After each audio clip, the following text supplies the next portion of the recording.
Ngayon nga po ay ating pag-uusapan itong bagong hamon ni Kalinga Prab dito sa mga bigating sponsors sa likod ng Batalero family. So sino-sino nga ba ito, guys? And sa pagkakaalam po natin, hindi po ito confirm pero may sabi-sabi daw po na bigating politiko po daw ang nasa likod nito.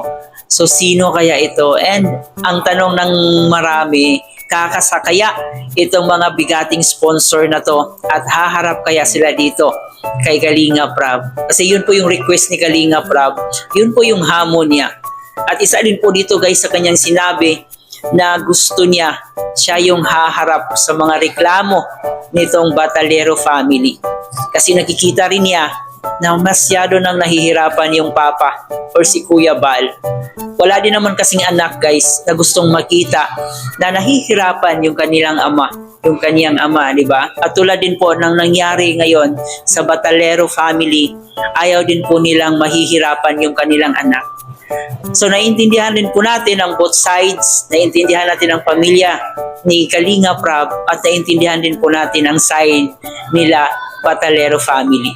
At dito rin po, guys, may mga hinanaing pa si Kalinga Prab na kung di sana daw pumasok itong mabigating sponsors ay masaya pa daw sana ay yung mga key angels from batch 1 to batch 3. Sabi niya dito, isa sa dahilan daw is yung pagpasok ng mabigating sponsors na nangingialam na at winawakwak na yung mga beneficiary. At hindi rin natin makasisisi yung ibang mga beneficiary na kumakagat rin dito sa mabigating sponsors. Kasi alam naman po natin na yung ibang beneficiary ay kapit patalim po yung iba dyan. Kaya naiintindihan natin in both sides. Mamaya natin ba yung pag-uusapan? Bago tayo magpatuloy, shoutout muna tayo sa ating ama ng Kalingap na si Kuya Bal Santos Matubang, Ate Edna Vlog, and Kalinga Prab. Suportahan din po natin ang mga key boys, Kalinga partners, mga charity vloggers sa Pilipinas na tumutulong sa ating mga kababayang mahihirap. Huwag nating kalimutan. At yung mga kasama nating Kalingap reactors, lahat pa naman nagko-content sa Kalingap, guys. Mga legit Kalingap reactors po. So atin din pong suportahan. So itong mga charity vloggers, guys, no, bihira lang po na may mga taong ganito ang kanilang advocacy na makatulong sa ating mga kababayan. So suportahan natin para mas marami pa silang matulungan. So wag nating patagalin pa ito, panoorin na muna natin itong live ni Kalinga Prab. Sabi ko lang, huwag niyong sisihin 100% ang Batalero family dito. Yung mga nasa likod nila ang inyong tanungin. Palabasin nyo yung mga nasa likod niyan. No? Palabasin yung mga nasa likod niyan, mga nagtatago na ngayon. Pinakailaman nila ang beneficiary ko, na nahimik ang beneficiary ko eh. Ang saya namin, Kalingap Angels, batch 1 and 2 and 3. Ang sasaya namin dito, nakikipasok kasi kayo, nakikisaw-saw kayo eh. Kayong mga mayayaman dyan, mga beneficiary, mga sponsor na mayayaman na gusto nyo nang hawakan yung beneficiary ko, na gusto nyo kunin, gusto nyo wakwakin. Na para bang kayo nang masusunod. Pinakilala nyo lang naman yan dahil sa pag-vlog ko sa kanila. Tingnan nyo nung nangyari po, pinahamak nyo po. Pinahamak nyo.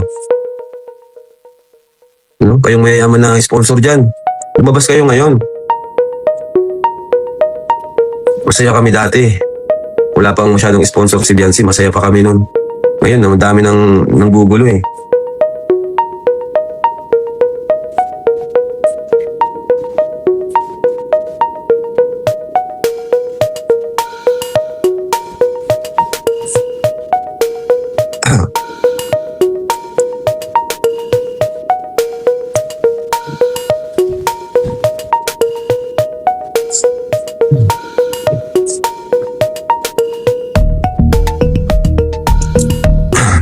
Di ba?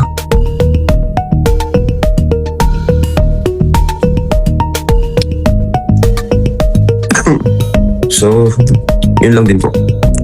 Nasa na yung mga nasa likod ngayon ni Fiancé?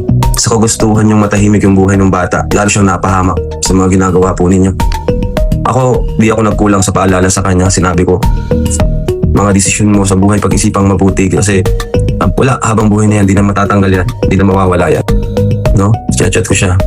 Ayun, pero tinuloy niya yung pagpatulfo. Pero para sa akin, hindi lang siya yung dapat i-bash or sumalo ng mga bashing, mga consequences. Unang-una, sino yung mga nasa likod niyan? yung mga mas nakatatanda, mas mga nakakaalam, sino yung nag-book, sino yung nagtumulong, anong ginawa niyo po sa bata? Tingnan niyo na po, anong ginawa niyo sa kanila? Pinahamak niyo po sila. At isa pa, gusto ko ring ilinaw na wala pong babawiing bahay.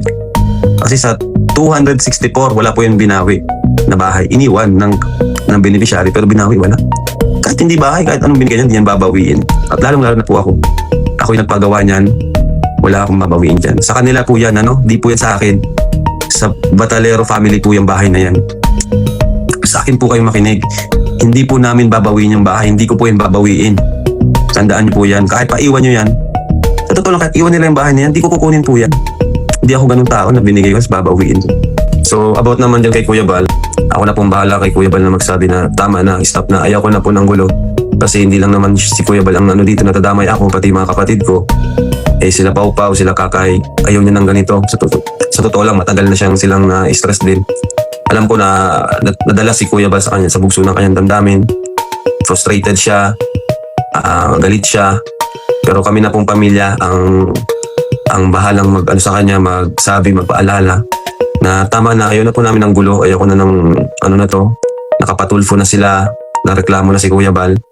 Pero kung gusto pa rin nilang ituloy yung reklamo nila, labas na po si Kuya Bal dito, ako po yung kakausap, ako po yung kausapin nila, ako po yung harapin nila, hindi na po si Kuya Bal kasi matanda na rin po si Papa, ayaw ko po nang na-stress siya kasi baka biglang atakin na naman ang kanyang high blood. Kung may gusto pa po kayong alamin, ako na lang po ang harapin po ninyo, ako na lang po ang kausapin ninyo, hindi na po.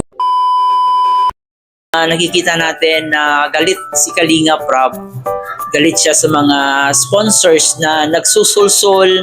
Galit siya sa mga sponsors na nanghihimasok dito sa buhay ng beneficiary. Kasi tingnan nyo naman ngayon yung nangyari doon sa isang pamilya na ngayon siguro nakakita na sila ng way para lumaban. So, alam natin na may malaking taong involved sa likod nila. Sobrang napakalungkot dahil ang saya-saya pa sana nila dati nung wala pang masyadong bigating sponsors. Sobrang saya and kahit simply napaka-memorable bawat eksena nila, tapos magkasama yung mga K-Angels. At saka yun yung nami-miss talaga ni Kalinga Prab. Yun yung inaalala niya na masaya pa sila dati nung wala pang mga bigating sponsors. Nag-iba lang ngayon na tumatagal, mas dumarami yung sponsors, tapos yung ibang sponsors ay may kanya-kanyang agenda. So nakakalungkot kasi nadadala yung ibang mga beneficiary. Pero desisyon naman nila yon. And sabi naman ni Kalinga Prab, nire-respeto niya yung pagreklamo nila doon sa tulpo. Meron pa silang ibang reklamo at hanggang may nakita tayo na parang iki-MGS pa ata. So sana kung saan man sila dadalhin itong mga gusto nilang mangyari ay isipin pa rin po nila na kundi dahil sa Kalingap ay wala sila ngayon, hindi sila nakilala. Kasi kung walang Kalingap, wala yung mga sponsors na yan eh. So yun sana yung iisipin nila.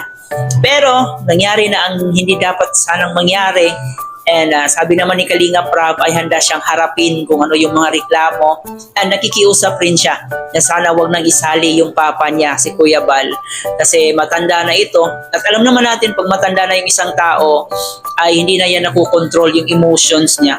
At kitang-kita naman po natin si Kuya Bal, na nadadala siya sa kanyang emotions. Sabi naman ni Kalinga Prab dito na sila na yung bahala dito kay Kuya Bal, dito sa kanyang ama.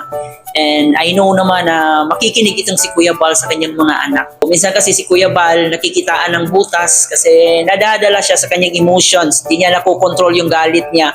And sa pagkakaalam natin, mataas din po yung BP ni Kuya Bal. So yan lang muna guys ang ating reaction video sa araw na to. Huwag kalimutan mag-subscribe sa ating channel, paki-like and share ang ating video, at paki-comment po dyan sa ating comment section kung ano pa yung mga suggestion nyo, opinion nyo patungkol dito sa ating topic ngayon. Ito po yung host na si Chloe TV. Once again, thank you for watching.